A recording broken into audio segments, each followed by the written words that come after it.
J'aimerais vous saluer dans le précieux et beau nom de notre Seigneur qui, par sa grâce, nous a rassemblés encore ce matin pour partager une portion des Écritures, une portion de sa parole. Est-ce que vous êtes là?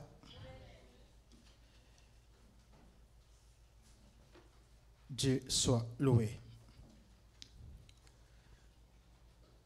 Bien-aimés, c'est encore une grâce ce matin de me tenir devant de vous. Comme nous le disons souvent, ce n'est pas un mérite, mais c'est simplement une grâce.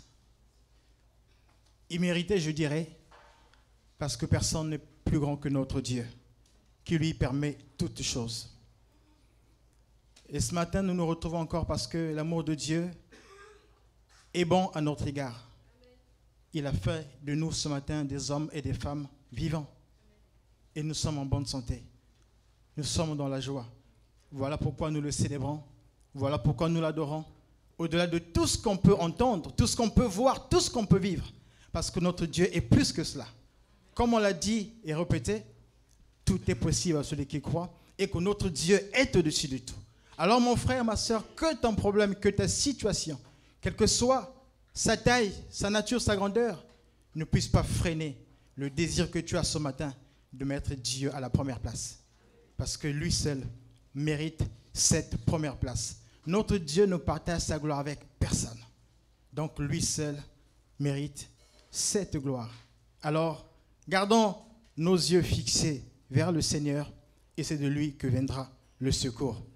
Ce matin, par la grâce du Seigneur, on va partager quelque chose.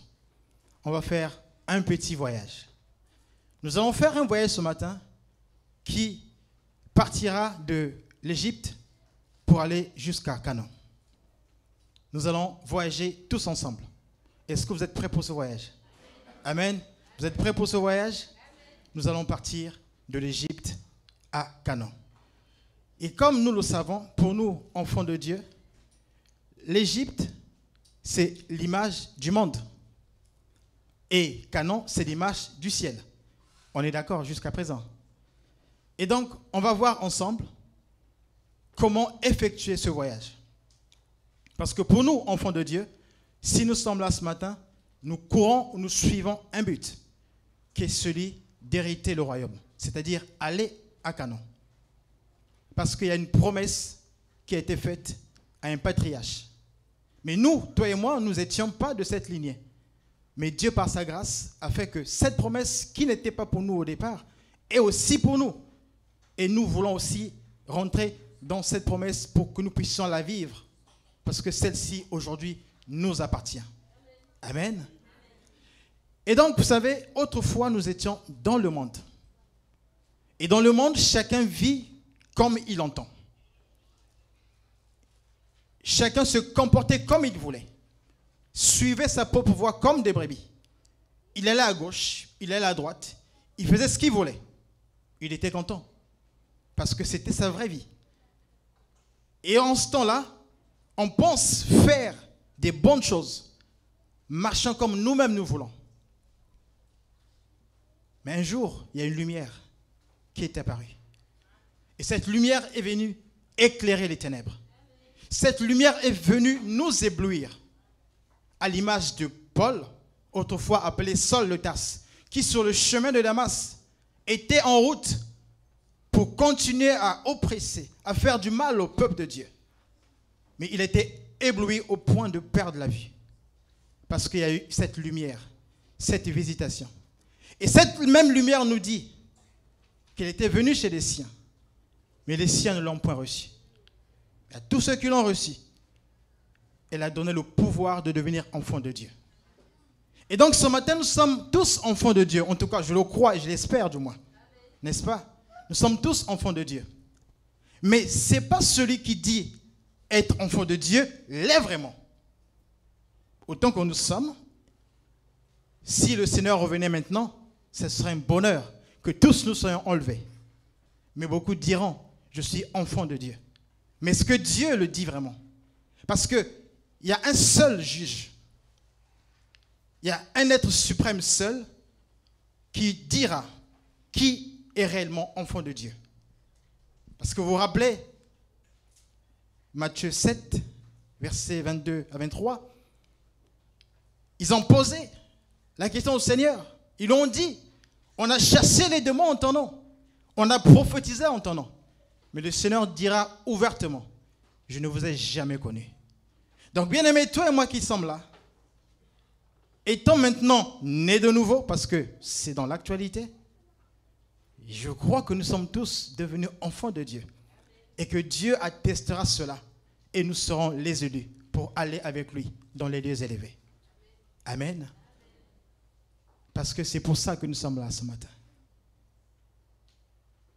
Mais le monde, si nous le suivons comme nous voulons, dans le monde, il n'y a pas de règles. Vous savez, dans le monde, c'est comme dans la circulation où il n'y a pas de feu. C'est le plus fort qui voudra passer. On arrive à chaque intercession, le plus fort, le plus prompt voudra passer. Mais il y aura beaucoup d'accidents. Il y aura beaucoup de drames. Ce que les hommes ont fait, c'est inspiré de quelque part. Voilà pourquoi pour nous, enfants de Dieu, il faut qu'il y ait une ligne de conduite, une ligne directrice qui nous permet de marcher comme Dieu voudrait que nous marchions. Et donc, pour partir de l'Égypte, pour aller vers Canaan, il y a des étapes à franchir. Il y a des étapes à traverser avant d'arriver à Canaan. Et la première étape, elle est essentielle. Je parlerai de la réconciliation. Nous partons de l'Égypte pour aller à Canaan. Mais on ne peut pas partir de l'Égypte pour aller à Canaan sans passer par l'étape de la réconciliation. Alors, c'est quoi la réconciliation? Eh bien, la réconciliation, c'est quand on ramène au même endroit deux personnes qui étaient opposées, deux parties qui étaient opposées, pour les remettre ensemble. C'est ce qu'on peut voir comme définition sur la réconciliation. Mais ce matin, nous voulons parler de la réconciliation différemment. Nous voulons dire les choses autrement. J'aimerais faire la nuance entre une réconciliation entre humains, de homme à homme, une réconciliation entre Dieu et l'homme. Parce qu'il y a une nuance. Et c'est important de le noter ce matin pour que nous sachions où sommes-nous avec notre Dieu. Amen. Et donc, si je prends l'exemple sur terre, on va, avant de continuer à lire, allons-y dans 2 Corinthiens, chapitre 5. 2 Corinthiens, chapitre 5, verset 16.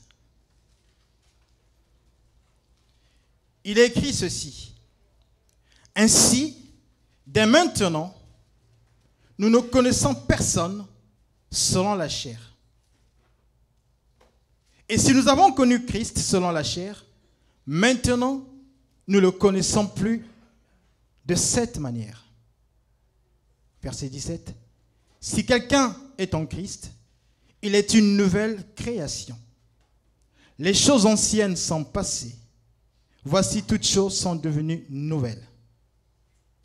Et tout cela vient de Dieu, qui nous a réconciliés avec lui par Christ et qui nous a donné le ministère de la réconciliation. Verset 19.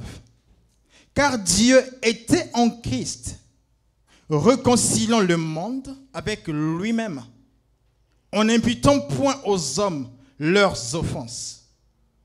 Et il a mis en nous la parole de la réconciliation. Nous faisons donc les fonctions d'ambassadeurs pour Christ, comme si Dieu exhortait par nous. Nous vous supplions, au nom de Christ, soyez réconciliés avec Dieu. Celui qui n'a point connu le péché, il a fait devenir péché pour nous, afin que nous devenions en lui justice de Dieu. Amen. Ce texte est très édifiant. Je disais qu'on ne peut pas aller de l'Égypte à Canaan sans passer par la case réconciliation. Mais je voulais ce matin faire la nuance entre la réconciliation qu'on peut vivre sur terre entre les hommes et la réconciliation de Dieu par rapport à l'homme. Alors, qu'est-ce qui se passe dans la vie de tous les jours? Évidemment, en tant qu'enfant de Dieu, si je suis en opposition avec mon frère, c'est que je cherche la paix. N'est-ce pas, les Écritures disent de rechercher la paix et la sanctification avec tous, sans laquelle personne ne verra le Seigneur. Mais si je ne m'entends pas avec mon frère Eric, ça va être compliqué. Si lui et moi nous sommes opposés, on doit chercher la réconciliation. Donc c'est une volonté humaine, ou de sa part, ou de la mienne. Il y a un qui va chercher à faire le pas pour aller vers l'autre, pour qu'il y ait une réconciliation, pour qu'on se retrouve ensemble. Hier, on s'est opposés, mais il faut qu'on se réconcilie pour qu'on marche ensemble. Parce qu'il est écrit, Amos 3.3, 2 personnes ne peuvent marcher ensemble sans se convenir. Donc on se met ensemble et on fait chemin. Ça, c'est les hommes. C'est la volonté humaine. Mais j'ajouterai une chose. Il ne peut pas y avoir une réconciliation sur terre, ou encore dans l'autre sens que je veux venir tout à l'heure, s'il n'y a pas un médiateur. Moi, je peux désirer faire la paix avec mon frère Eric, ou lui peut le vouloir, mais personne n'a le courage de faire le premier pas. Et moi, je me confie à mon frère Daddy, parce qu'avec mon frère Eric, on ne s'entend pas. Lui, il va peut-être servir de médiateur pour faire en sorte que mon frère Eric et moi, nous puissions nous rabibocher, si j'ose dire, recoller le morceau pour repartir ensemble. Mais le frère Daddy, bien qu'il va œuvrer pour remettre les choses dans l'ordre, il ne va pas porter la charge de l'un de nous. Il va essayer. Ça, c'est ce qui peut se passer sur terre, entre les hommes.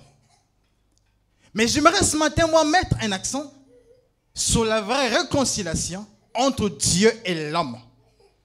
Et sur cette réconciliation, ce n'est pas la volonté humaine, mais c'est une volonté divine. Parce que c'est Dieu qui vient vers l'homme. Dieu vient, il te tend la main. Libre à toi d'accepter ou de ne pas accepter. Mais Dieu vient, il te tend la main. Et pour que cette réconciliation puisse exister, il a fallu qu'il y ait un médiateur. Mais un médiateur pas comme les autres. Un médiateur différent de ce que l'homme peut être. Déjà, pour qu'un médiateur puisse avoir un rôle essentiel, il faudrait d'abord que celui-ci puisse répondre aux critères de Dieu. Parce que si ce médiateur ne répond pas aux critères de Dieu, il ne pourra pas assumer cette médiation avec succès, avec brio, si j'ose dire. Mais ce médiateur que je connais, l'unique médiateur, le seul, le véritable, il a quitté son trône de gloire. Il y a un médiateur pas comme les autres. Il est descendu. Et ce médiateur a pris la responsabilité de porter le poids de nos péchés. Et ce médiateur savait comment convaincre le Dieu créateur. Comme nous l'avons lu tout à l'heure, ce médiateur, c'est Jésus qui était en Dieu. Parce qu'il n'y a que Dieu qui peut parler à Dieu lui-même. Il n'y a que Dieu pour convaincre Dieu lui-même. Bien aimé, personne. Un homme ne peut convaincre Dieu. Mais Dieu peut convaincre Dieu. Parce qu'il est égal à lui-même. Dieu s'est incarné au travers de l'homme. Parce que ce médiateur était 100% Dieu. Mais il est descendu sur cette terre. Il s'est fait serviteur. Il s'est dépouillé lui-même. Et les Écritures diront dans Philippiens, c'est pourquoi il a été divinement élevé. Il lui a été donné un nom au-dessus de tous les noms. Afin que son nom, tous genoux fléchissent et que toute langue confesse qu'il est Seigneur. Ça, c'est un médiateur. Parce qu'il est venu pour porter le poids de nos fautes. Tout le mal qu'on a fait, il s'est chargé de celui-ci. Vous savez, dans le jardin, il s'est passé quelque chose. Tout était parfait. Tout était extraordinaire. Mais l'homme a trébuché. L'homme a péché. Enfin, l'homme a péché. L'homme a péché. C'est pas vraiment ça, vous le savez. Je ne vais pas remettre une couche, mais c'est la réalité. L'homme s'est rendu coupable de pécher par amour pour son épouse. Pour dire les choses autrement. Mais ce n'est pas l'homme qui est venu chercher la réconciliation. C'est Dieu qui a sacrifié un animal pour les couvrir. C'est Dieu qui est venu vers l'homme. Nous disons que nous partons de l'Égypte pour aller à Canaan. Mais on ne peut pas arriver à Canaan sans passer par l'étape de la réconciliation. Et nous parlons de la réconciliation entre Dieu et l'homme. Bien-aimé, est-ce que tu es réconcilié avec Dieu? On nous parle de la nouvelle naissance. Nous sortons d'un programme extraordinaire de 35 jours de jeûne et prière. Je pense que tous ont été délivrés. Parce qu'on s'est rendu compte que chacun de nous étions quelque part dans une prison. Et Dieu nous a délivrés au travers de sa parole. On a déclaré, parce qu'il est écrit que la vie et la mort sont au pouvoir de la langue. On a déclaré par la parole et nous sommes sortis de ces prisons. Et maintenant on nous dit, il faut être né de nouveau. Pour demeurer dans la présence de Dieu. Et faire en sorte que nous ne retournons plus dans les prisons. Normalement, quand on rentre dans l'arche, on ne peut plus sortir. C'est hermétique, c'est fermé. Donc, il n'y a plus rien qui doit rentrer. On nous a parlé de l'adoration. On nous a parlé de la foi. On nous a parlé du renoncement. Tout ça, c'est dans le bon sens pour justement nous permettre de maintenir cette flamme allumée. Parce que nous sommes des vainqueurs. Et on a un désir, aller à Canaan. Et donc, nous disons les choses autrement, mais au final, on revient à l'essence même. Et donc, quand on parle de la réconciliation, c'est une façon d'une nouvelle naissance. Parce que quand il y a séparation, c'est parce qu'il y a quelque chose qui a opposé les deux parties. Et maintenant, pour reparler les choses, il faut qu'il y ait cette réconciliation. Et là, c'est Dieu qui, dans son amour infini, se rapproche de l'homme pour lui tendre la main. Pour lui dire, mon fils, ma fille, j'ai besoin de toi. Besoin de toi pour ta vie, pour que toi tu sois sauvé, parce que notre Dieu est Dieu. Rien ne pourra changer sa nature parce qu'il est immuable. Et donc, ici vous remarquez avec moi, Dieu fait le pas. Dieu tourne ses regards sur l'homme. Il est descendu. Il a pris le corps humain pour être au milieu des hommes. Mais pour nous apporter la vie. Pour nous apporter un réconfort. Mais surtout pour permettre cette réconciliation. Pour que nous puissions être colmatés au Père. Afin de marcher avec lui. Parce que le voyage, il est long. Le voyage, il est très long. Tant que le Seigneur ne sera pas revenu, le voyage continuera. Mais pour cela, il nous faut de l'endurance. Ça peut être un marathon, mais ce n'est pas du demi-fond. Et donc, le chemin, il est lent. Mais pour cela, on doit être armé. Mais pour être armé, il faut se réconcilier avec le Père.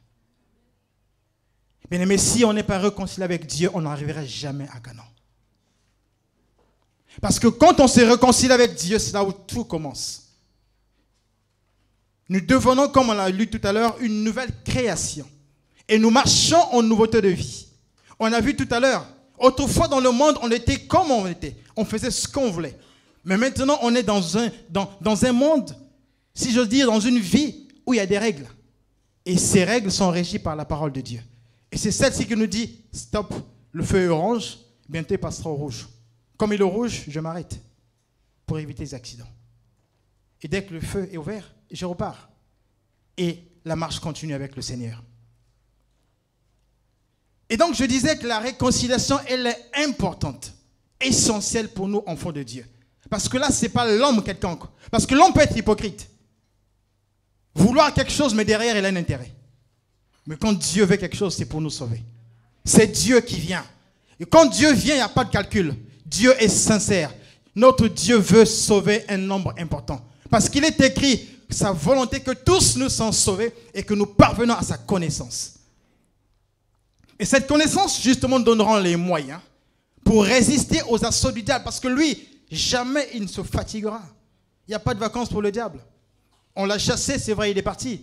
Mais Soyez tranquille, il est là, il rôde comme un lion rugissant, cherchant qui dévorer en premier. Si tu ouvres une porte, il s'engouffre sans permission. Il ne frappe même pas à la porte. Alors qu'on a un Dieu bon, amour, grand, redoutable, mais qui frappe. Il frappe. Est-ce que tu veux ouvrir? Si tu ouvres, je rentrerai. Je souperai avec toi. Et toi avec moi. Voilà un Dieu puissant. Un Dieu créateur du ciel et de la terre. Mais le diable, il n'a pas de manière. Il attend juste la première occasion pour te cribler de balles, pour te dire, je l'ai eu. Mais bien aimés, ce matin, ne laissons pas le diable nous avoir. Parce que nous avons un Dieu qui est au-dessus de tout. Et ce matin, il est là pour nous rappeler à l'ordre. La réconciliation. Dieu veut nous réconcilier pour que nous continuions notre marche. Pour que nous avancions avec lui. Mais je disais qu'une réconciliation sans véritable médiateur n'existe pas. Allons-y dans 1 Timothée, chapitre 2, verset 5. Il est écrit ceci. J'ai les yeux un petit peu. Car il y a un seul Dieu et aussi un seul médiateur entre Dieu et les hommes. Jésus-Christ, homme, qui s'est donné lui-même en rançon pour tous. C'est là le témoignage rendu en son propre temps. Amen.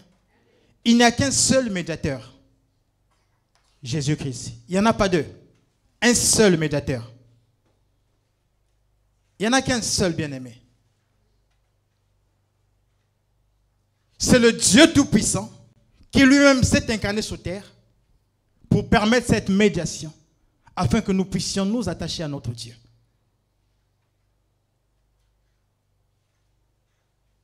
C'est de sa vie qu'il s'est donné.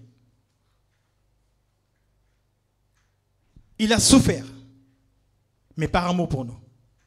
Il n'a pas regardé ce qu'il était. C'était pour préparer pour nous un chemin. Un chemin qui pouvait nous emmener au salut. Et donc le médiateur, il est venu. Il a permis un travail extraordinaire. Et nous sommes en route pour aller vers Canaan.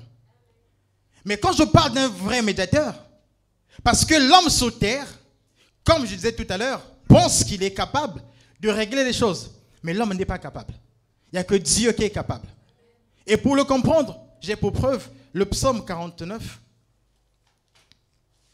pour faire la différence entre les deux situations. Et après, nous avancerons. Psaume 49. Nous allons lire les versets 7 et 8.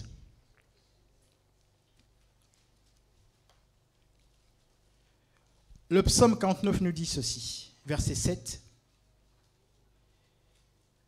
Ils ont confiance en leurs biens et se glorifient de leur grande richesse. Ils ne peuvent se racheter l'un à l'autre, ni donner à Dieu le prix du rachat. Le rachat de leur âme est cher et n'aura jamais lieu. Amen. Bien-aimés, le rachat de leur âme n'aura jamais lieu. En d'autres termes, ça veut simplement dire que l'homme, malgré sa richesse, malgré sa fortune, ne pourra jamais racheter son prochain. Bien-aimé, tu peux prendre tous les milliardaires du monde réunis. Ils ne pourront jamais racheter une âme. Parce qu'une âme n'a pas de prix. Mais le véritable médiateur, le roi qu'il était, il a quitté son trône de gloire. Il est venu se présenter à nous pour nous permettre d'être dans le bon chemin et pour continuer à marcher avec lui. Mais comme nous disons que nous partons de l'Égypte pour aller vers Canaan, est-ce qu'on ne peut pas de l'Égypte sans parler de Moïse? C'est quasiment impossible. On ne peut pas dissocier Moïse de l'Égypte parce que c'est la figure même de ce parcours extraordinaire. Et donc, pour rentrer maintenant dans le voyage, allons-y dans Deutéronome, chapitre 35. Nous disons que nous partons de l'Égypte pour aller à Canaan. Mais on a dit, on peut pas aller de l'Égypte à Canaan sans passer par la case réconciliation. Bien-aimé, Dieu nous demande ce matin d'être réconciliés avec lui. Deutéronome 34, verset 1er.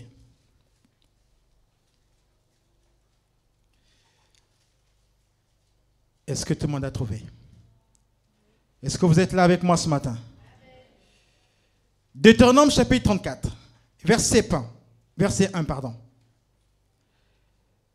Moïse monta des plaines de Moab sur le mont Nebo, au sommet de Pisga, vis-à-vis de Jéricho.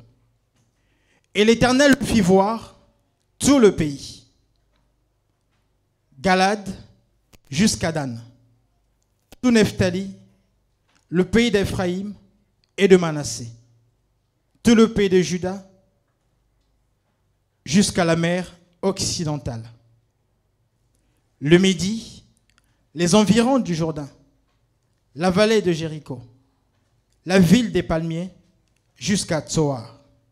Verset 4.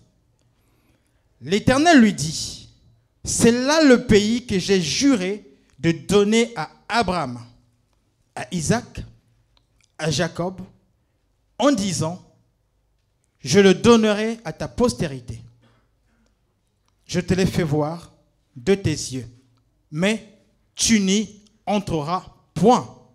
Amen. Moïse se retrouve sur une montagne. Et Dieu est en train de lui montrer l'étendue de lieu qu'il avait promis à son serviteur Abraham. Il est en train de lui montrer. Voilà. Non seulement il est à la montagne, mais il est sur le sommet de la montagne. Et donc, en fait, c'est le lieu le plus haut. Or, nous savons que la montagne, c'est l'image de la hauteur avec Dieu. C'est l'image où on monte dans la présence du Très-Haut. Et donc, ici, Moïse est transporté par Dieu au sommet de la montagne. Dieu lui montre des grandes choses. Dieu lui montre ce qu'il avait promis au patriarche Abraham. Mais ce qui est extraordinaire, c'est qu'à la fin, on lui dit, tu n'y rentreras pas. Bon, maintenant, je pose la question ce matin. Moïse est rentré ou pas? Est-ce qu'il est rentré, Moïse? Non, il n'est pas rentré. Est-ce que Moïse est rentré? Rentré ou pas rentré? Il est rentré? Bon. Il y en a qui disent qu'il n'est pas rentré, il y en a qui disent qu'il est rentré. Mais c'est ce qu'on va voir ce matin. On a dit, on part de l'Égypte à Canaan. Et donc Moïse est sur le sommet de la montagne. Vous vous rendez compte, Moïse qui a fondu la mer Rouge en deux. Moïse qui a opéré des choses extraordinaires face à Pharaon. Mais Dieu dit que tu ne rentreras pas. On pourrait dire, Dieu est injuste. Mais Dieu n'est pas injuste. Il n'y a pas injuste que Dieu. Parce que lui-même, c'est la justice par excellence. Mais nous voulons comprendre, est-ce que Moïse est rentré ou il n'est pas rentré?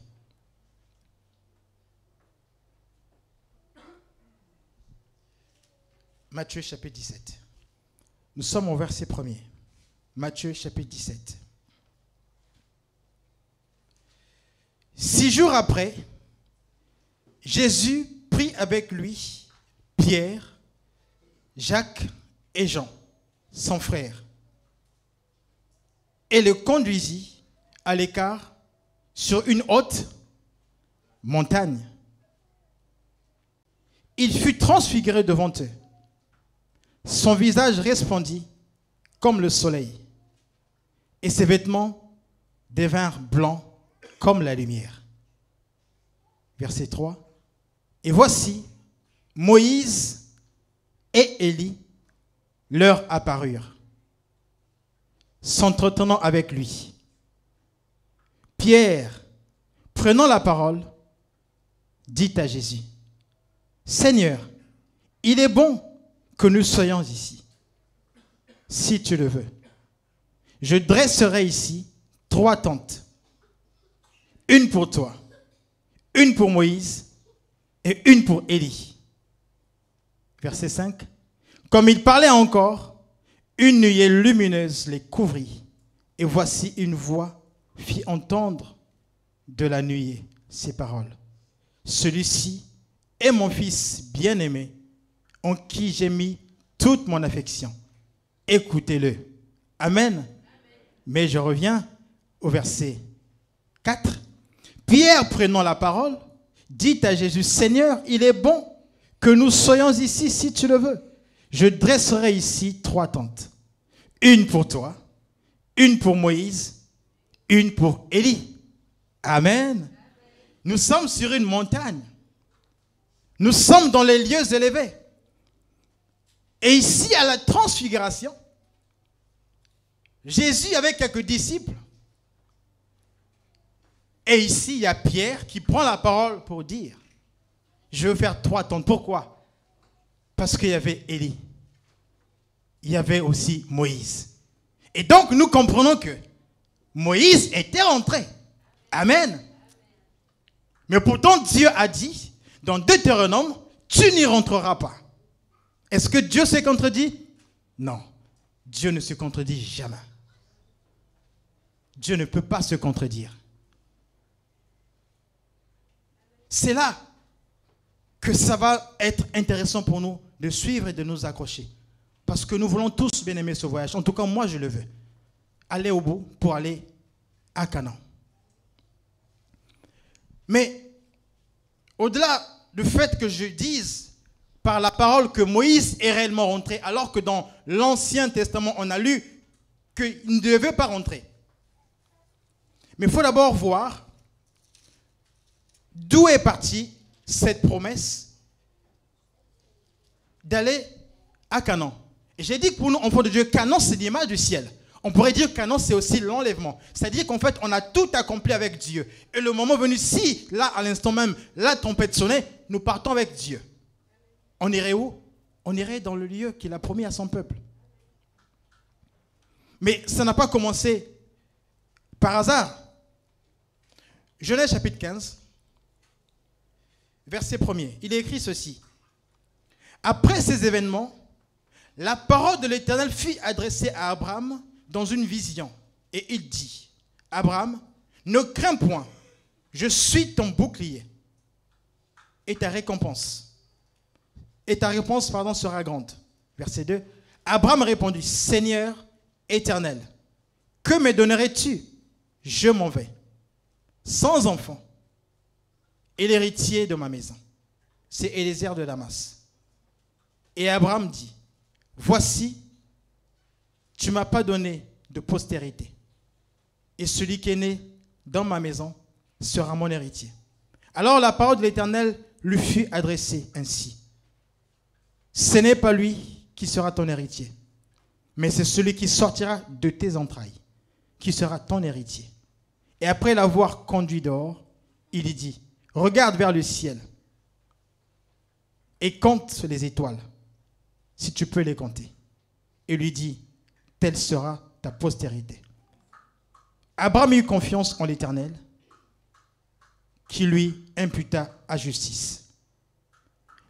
Verset 7. L'Éternel lui dit encore, je suis l'Éternel qui t'ai fait sortir d'Ur, en Chaldée, pour te donner en possession ce pays. Abraham répondit, Seigneur Éternel, à quoi connaîtrai-je que je posséderai? Et l'Éternel lui dit, prends une génisse de 3 ans, une chèvre de 3 ans, un bélier de 3 ans, une tourterelle et une jeune colombe.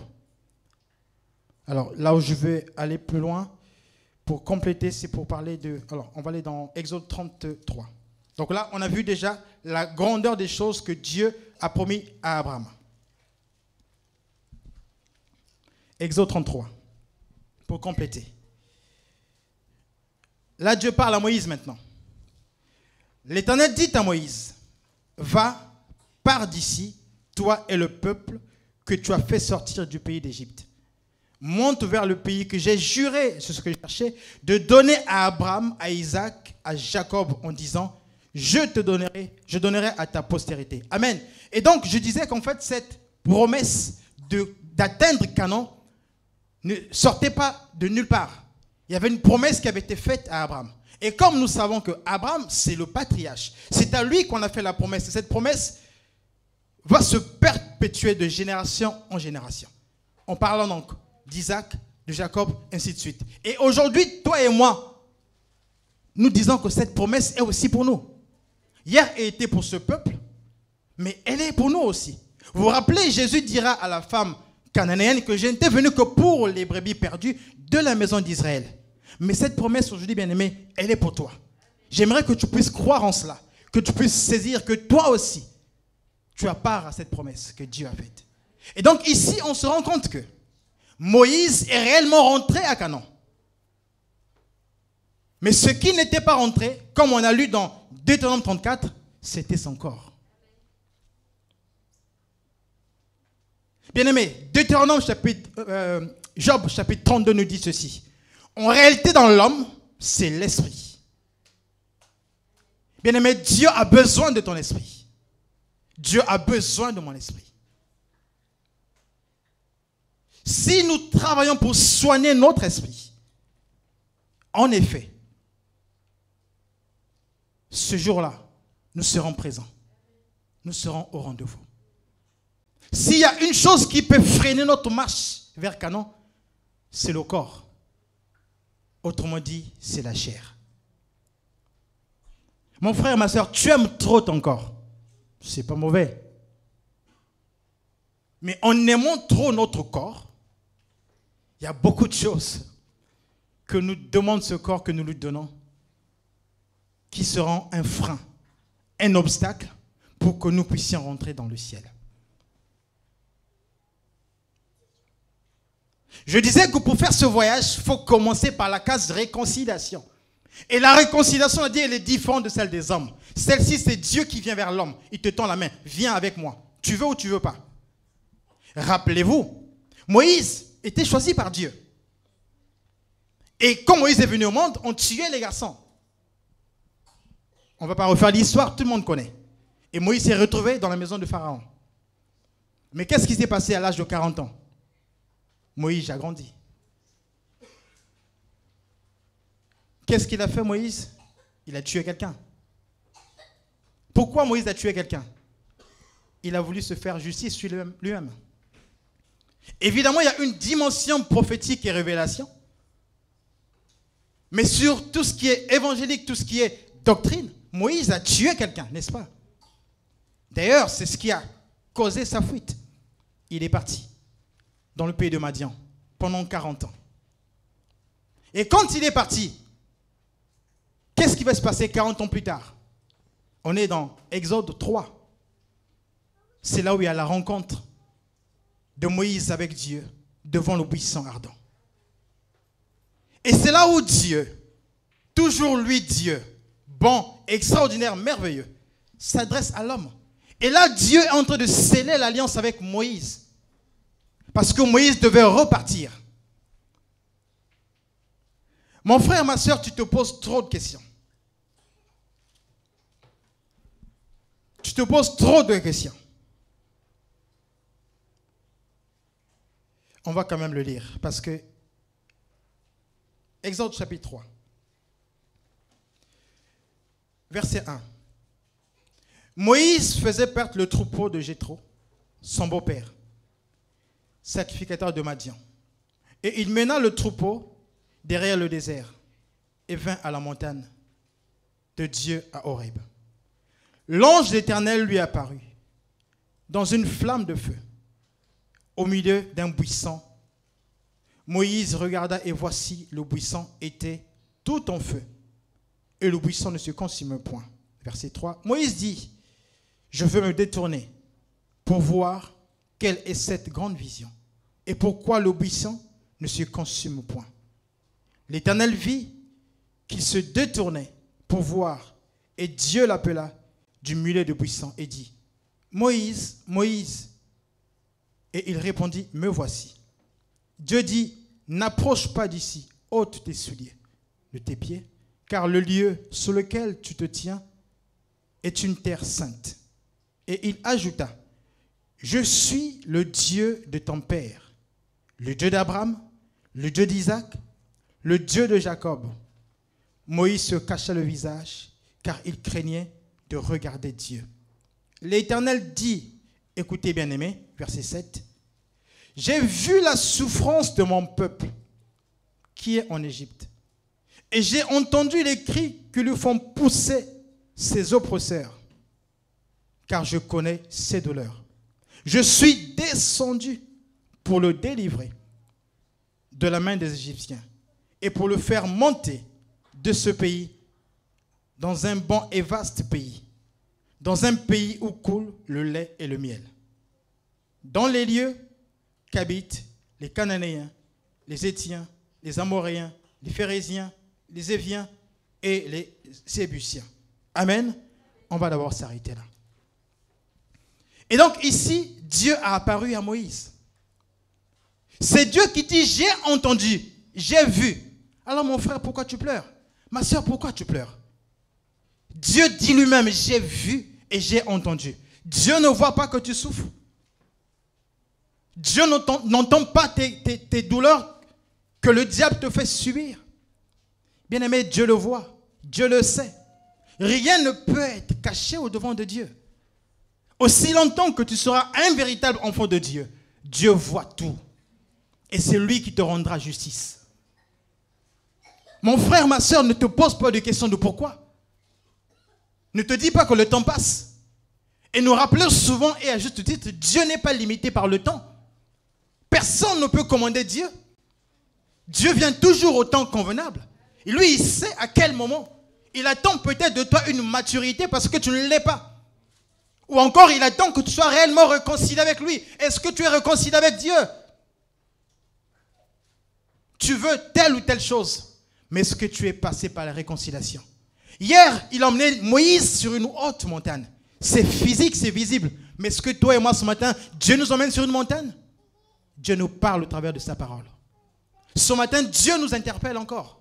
Est-ce qu'on est réellement réconcilié avec lui? On a jeûné, on a prié, on a chassé les démons. Est-ce que ce matin, Dieu peut dire que nous sommes réellement ses enfants? Je disais que ce n'est pas celui qui dit que je suis enfant de Dieu l'est réellement, mais c'est à Dieu de le prouver. C'est à Dieu de l'attester. Parce que ce jour-là, il dira, oui, je ne vous ai jamais connu. Alors qu'on a chassé les démons au nom de Jésus. On a prophétisé au nom de Jésus. Mais il dira, je ne vous ai jamais connu. Dieu ce matin nous parle. Mon frère, ma soeur, il faut aller à la réconciliation. C'est Dieu qui nous tend la main. C'est sa volonté. Ce n'est pas l'homme. Il a dit, c'est moi qui vous ai choisi. Ce n'est pas Moïse qui est allé chercher Dieu. C'est Dieu qui est venu nous chercher parce qu'il a dit, j'ai vu et j'ai entendu. Maintenant, c'était à Moïse d'accepter la main tendue de Dieu pour aller libérer son peuple. D'ailleurs, au début, Moïse a failli dire, mais j'ai une langue embarrassée. Dieu a dit, va, je serai avec toi. Mon frère, Dieu sera avec toi. Ma soeur, Dieu est avec toi.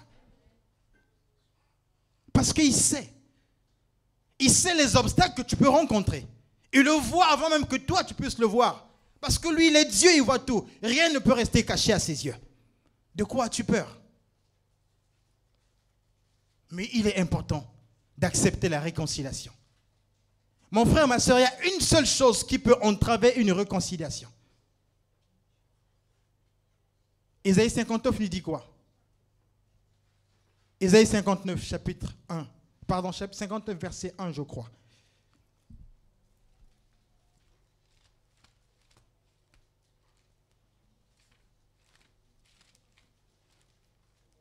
Ésaïe 59, verset 1. Il écrit ceci.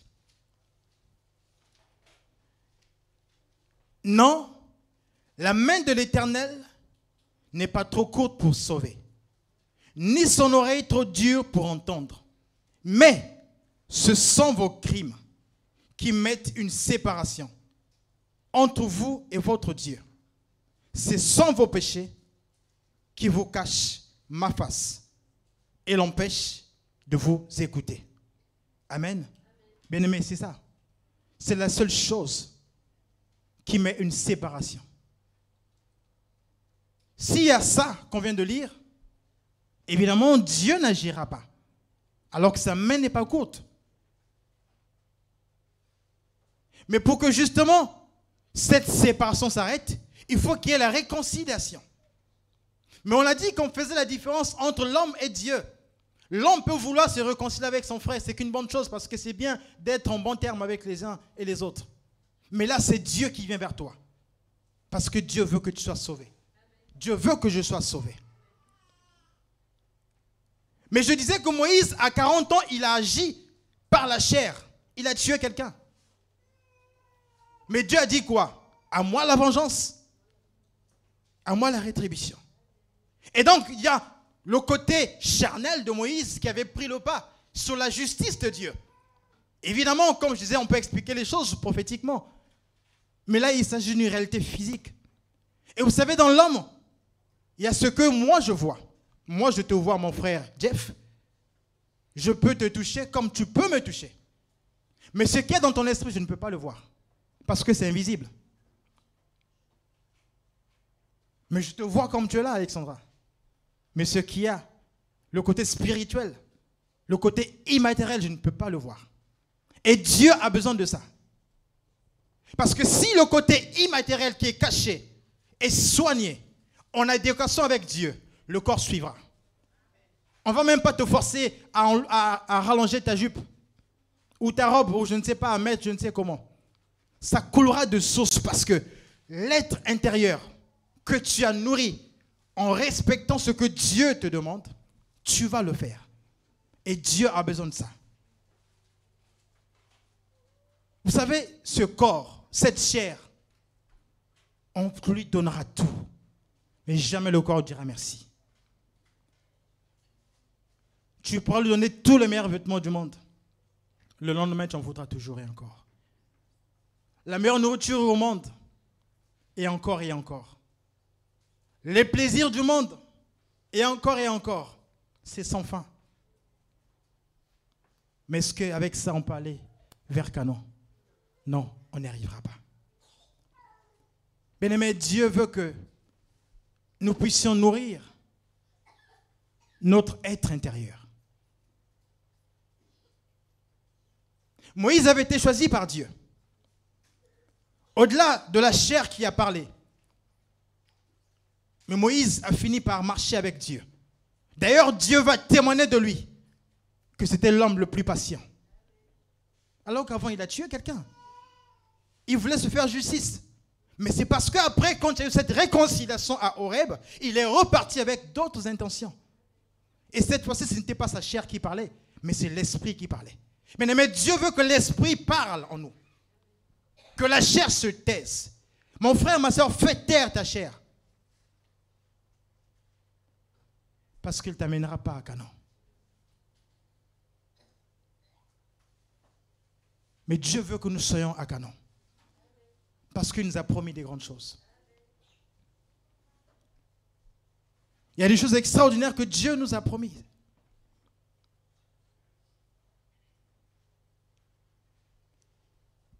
Cette promesse, elle est réelle.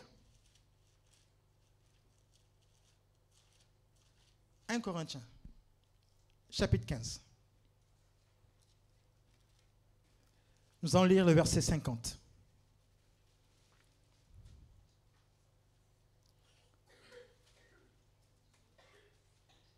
« 1 Corinthiens, chapitre 15, verset 50. Il écrit ceci. « Ce que je dis, frère, c'est que la chair et le sang ne peuvent hériter le royaume de Dieu, et que la corruption n'hérite pas l'incorruptibilité. » Amen. Donc ici, c'est clair, net et précis. La chair et le sang ne peuvent pas hériter. Voilà pourquoi Dieu dira à Moïse dans Deutéronome, « Voici ce que je te montre, mais tu n'y rentreras pas. »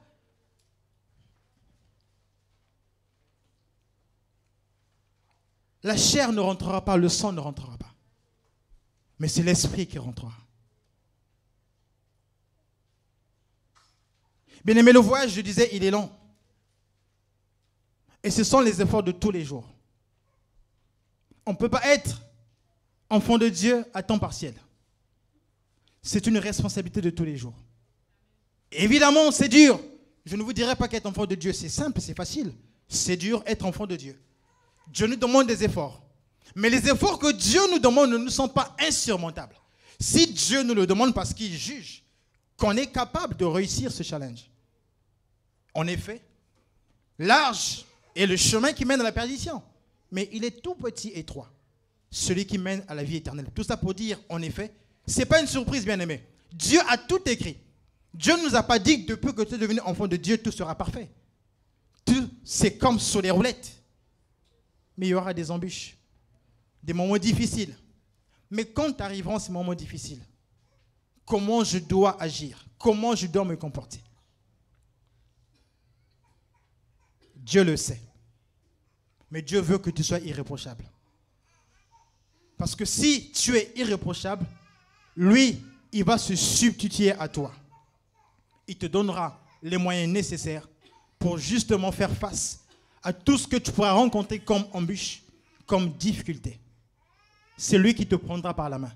Voilà pourquoi tu diras, ce n'est pas par ma propre force, ce n'est pas par mes propres efforts, c'est par la grâce de Dieu. Et donc c'est Dieu qui te fera grâce pour pouvoir relever ce défi qui se dresse au-devant de toi.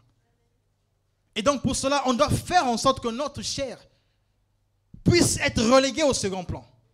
On est tous enfants de Dieu. On est devenus les enfants d'un même père. Je ne suis plus congolais, je ne suis plus français, je ne suis plus je ne sais qui, mais je suis enfant de Dieu. Et mon père, c'est Jésus. Et pourquoi je vais jalouser mon frère? Pourquoi je dirais que je suis plus que lui? Pourquoi je dirais qu'à ma soeur, oh ben, elle ne s'habille pas bien, je la dépasse. Je suis plus que toi. J'ai porté une chaussure qui coûte 15 000 €. Elle est là quoi? C'est ça, enfant de Dieu? Non, bien-aimé. Pourquoi cette guéguerre? Pourquoi ces luttes intestines? Pourquoi ces disputes? Pourquoi ces calomnies? Que la chair se taise. Ce corps retournera à la poussière. Mais l'esprit est censé repartir auprès du Père. Mon frère, ma soeur, en tant qu'enfant de Dieu, on n'est pas là pour régler les comptes les uns des autres. On est là pour faire chemin ensemble, pour marcher avec Dieu et espérer aller à Canaan. Nous sommes dans le voyage. On est sortis de l'Égypte. On a traversé la mer Rouge. Et maintenant, nous sommes en chemin. Nous sommes en chemin. Mais on n'est pas encore arrivé. Mais notre chair est là pour nous freiner. Notre chair est là pour nous ralentir, pour ralentir notre marche. On nous a rappelé, adorons Dieu pour ce qu'il est, pour toute sa grandeur. Oublions nos fardeaux, oublions nos problèmes. Mais tous les jours, on rappelle, Seigneur, ça fait 15 ans que ça dure. Dieu ne le sait-il pas? Il le sait. J'ai bientôt 50 ans, le temps passe. Ça, c'est toi. Mais c'est parce que Dieu a dit.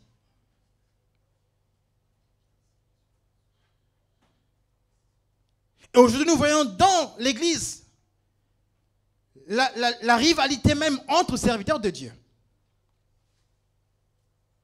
Je prêche mieux que mon frère Eric. Je prêche mieux que mon frère Benjamin. Je prêche mieux que mon frère Freddy. Parce que je suis au-dessus de tout le monde. Moi, quand je parle, les gens tombent. Il y a le feu qui sort de ma bouche. Dieu n'a que faire de ça. Bien aimé, ici dans l'église, on nous reproche beaucoup de choses, et à juste titre. Parce que Dieu voit le désir de son peuple. Parce que Dieu veut que nous soyons sauvés. Est-ce que vous voulez une église où on ne va rien dire de mal? Que tu es beau, que tu es gentil. Que tu es parfait, tu auras beaucoup d'argent, tu es riche, tu iras au ciel. Et qu'on ne dise pas d'abandonner le péché. Est-ce que c'est ce que nous voulons dans cette assemblée?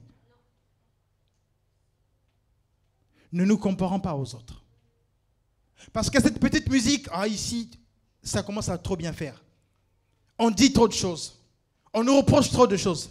Bien aimé, c'est Dieu qui veut nous reprocher ces choses. Parce qu'il sait le danger qui nous guette. On a dit tout à l'heure, beaucoup diront, Seigneur, on a chassé les démons en ton nom. On a prophétisé en ton nom. Il dira, je ne vous ai jamais connu. Alors si on est dur avec nous dans l'église, parce que Dieu veut que nous soyons sauvés. Est-ce que vous voulez qu'on nous dise la vérité? Ou voulez-vous qu'on nous monte pour nous précipiter vers l'enfer, dans le feu éternel qui ne s'éteindra jamais? Mon frère, accepte qu'on te reproche que tu as mal agi, que tu as péché. Et réponds-toi, c'est le temps de la réconciliation. Parce que Jésus vient te voir. Il est là ce matin pour te dire, réconcilie-toi avec lui. Il te tend la main. La responsabilité t'incombe. Dieu ne t'oblige pas. Si tu n'acceptes pas, il ira voir ailleurs. Mais comme tu es là, Dieu soit loué. Et donc ce message te concerne, il me concerne. Est-ce que nous sommes réconciliés avec Dieu? Quand on se réconcilie avec Dieu, on lui dit tout. Vous savez pourquoi je disais d'un médiateur différent? Parce que lui, c'est le parfait. Lui, c'est le véritable bouclier. Il prend tout à ta place. Et quand le grand Dieu va lui demander les comptes, eh bien, celui qui va répondre en place. Mon fils s'est répondu. Il m'a tout dit. Voilà le mal qu'il a fait. Mais comme il m'a tout dit, ben tu dis quoi? Dieu, c'est toi. Moi, c'est toi. Et tu es sauvé. Parce que Dieu a accepté ta souillure. Il a porté ton péché. Mais parce que tu as été sincère avec lui. Et tu es sorti de cette ancienne vie. Comme on a lu tout à l'heure. Les choses anciennes sont passées. On est devenu une nouvelle création. Et nous marchons avec Dieu en nouveauté de vie. Bien aimé, c'était un merveilleux voyage. Vous vous rappelez de ce qu'on a lu tout à l'heure? Ce que disait Pierre. Pierre avait oublié qu'il avait une femme et des enfants. Mais il voulait rester au ciel. Pourquoi Jésus ne s'est pas transfiguré sur terre? Parce que, bien aimé, ça c'est un mystère secret qui est réservé à ceux qui appartiennent à Dieu. Sinon tout le monde l'aurait vu. Mais Dieu veut se transfigurer dans le secret avec ceux qui lui appartiennent. Vous êtes dans le monde, mais vous n'êtes pas du monde.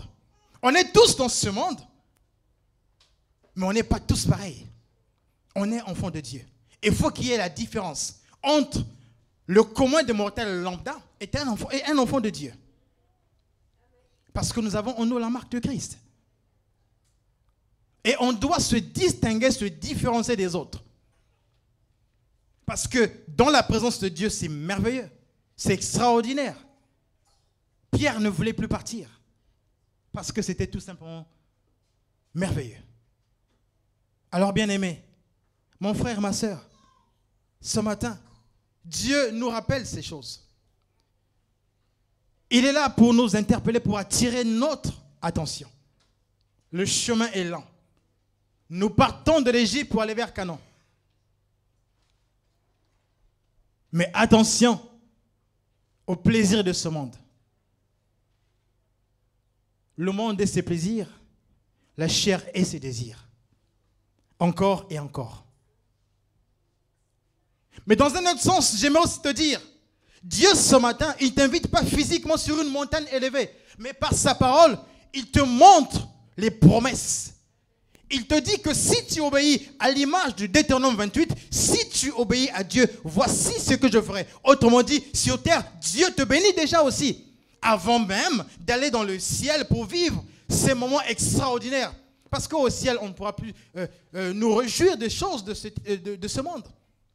Mais en tant qu'enfant de Dieu, il te l'accorde d'abord sur terre.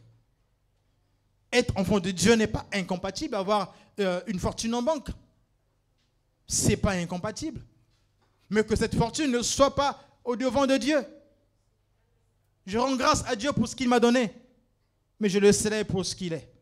Parce que ce n'est pas sa grâce que j'ai eu cela. Ce n'est pas par mes propres efforts. Tu es milliardaire, gloire à Dieu. Mais je disais, tous les milliardaires du monde réunis, les Bernard Arnault, les Elon Musk, les Jeff Bezos, tous, aucun d'eux ne peut acheter une âme. Personne. Mais il y a un roi qui est venu. Il est venu s'offrir. Vous savez, la parole même, il est dit quoi? L'âme qui pêche mourra. En fait, si on pêche, Dieu nous tue tout de suite. Mais Dieu te garde encore en vie. Quelle grâce. Mais Jésus, il a pris notre péché au prix de sa vie. N'est-ce pas, Jésus est mort à la croix? Et donc, il fallait que le médiateur puisse avoir ces critères où, devant Dieu, quand tu te comportes mal, il y avait une punition qui était instantanée. Jésus est mort. Dans le jardin, il a sacrifié un animal pour sauver l'homme qui s'était égaré. Bien-aimés dans l'amour du Seigneur, Dieu ne nous veut que du bien, il ne nous veut pas du mal.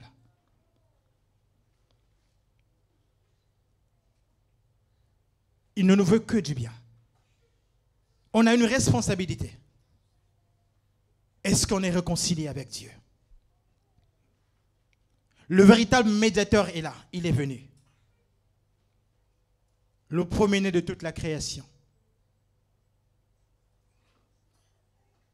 Un Dieu parmi les hommes. Il nous accompagne tous les jours. Si nous marchons avec lui. Il te prend par la main. Il te conduit, il te dit, mon fils, ma fille, ne t'inquiète pas, je suis là avec toi. C'est lui qui garantit nos lendemains. Il nous dit, ne vous inquiétez pas du lendemain. Et de quoi sera fait celui-ci?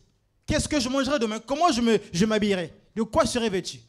Il nous appelle à chercher premièrement son royaume et sa justice. Mais le royaume, on le cherchera comment? Par la chair? Non. C'est spirituel.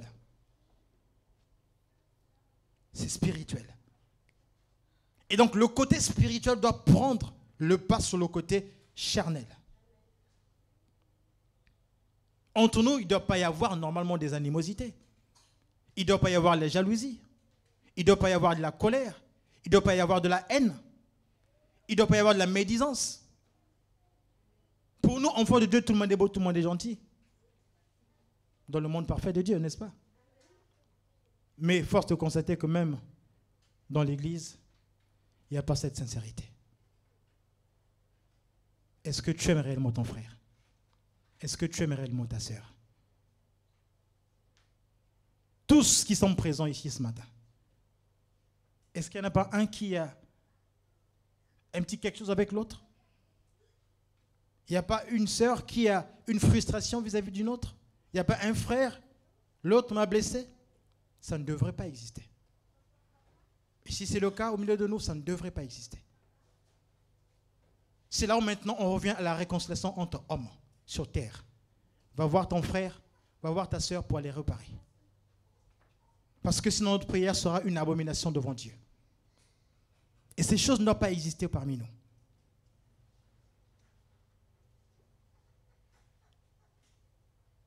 Supporte ton frère, supporte ta sœur. Parce que nous sommes tous ensemble. Vous avez oublié le marchant ensemble. On a martelé pendant des semaines de marcher ensemble. Marchons ensemble. Qu'est-ce qu'il en est encore de ce thème extraordinaire du mois de septembre, novembre, décembre, je ne sais pas jusqu'à quand? Est-ce qu'on marche toujours ensemble? Est-ce que nous marchons toujours ensemble?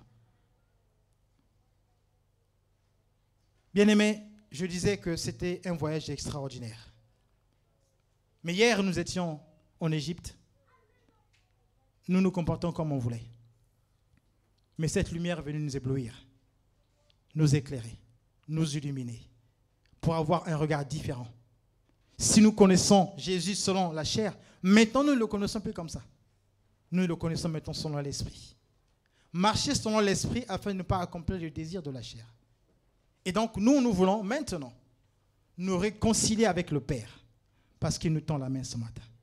Ne t'attends pas qu'il t'emmène sur la montagne. Il ne va pas t'emmener au Mont Blanc. Mais ce matin, il est là pour te transporter avec lui, pour te dire, voici le temps de la réconciliation. Si tu veux demeurer dans la nouveauté de vie, si tu veux demeurer dans la nouvelle naissance, si tu veux continuer à l'adorer, si tu veux vivre selon la foi, si tu veux sortir de l'incrédulité, du doute, de la peur, des inquiétudes, c'est maintenant. Réconcilie-toi avec le Père. réconcilions-nous avec le Père. Parce que quand il y a la réconciliation, comme disent la parole, les Écritures, il y a une joie dans le ciel quand une âme se répand et vient auprès du Seigneur. Mon frère, ma soeur, tu as dû prier devant Dieu. Le Seigneur nous aime. Le Seigneur t'aime. Nous sommes un vrai miracle. Vous vous rendez compte, autour de nous, on est nombreux à ne pas le connaître. Dans ta famille, il y en a qui se moquent de toi. Oh, mais toi, avec ton église, là, ils ne savent pas ce qui manque. Si on te dit, mais qu'est-ce que Dieu vous donne? Vous direz à cette personne, va voir ce que Pierre a dit. Pierre a oublié qu'il avait une famille. Parce que devant Dieu, c'est merveilleux. On peut rester des heures pour l'adorer, pour le célébrer, sans pour autant qu'on se dise, demain, qu'est-ce qui va se passer? Alors, mon frère, ma soeur, ce matin, la pensée du Seigneur serait que, tous ensemble, nous puissions avoir le regard fixé vers Jésus. Il nous tend la main. Il veut que nous puissions nous réconcilier avec lui. Parce que c'est lui qui vient. Ce n'est pas de notre propre volonté. C'est lui qui est venu nous chercher. C'est la lumière qui est venue vers les siens. C'est lui qui est venu vers nous. Alors, cette responsabilité nous incombe. Mon frère, ma soeur, saisis la main que Dieu te tend. Parce qu'il est temps maintenant pour toi de prendre la bonne décision, de marcher et de demeurer avec lui. Que Dieu bénisse sa parole.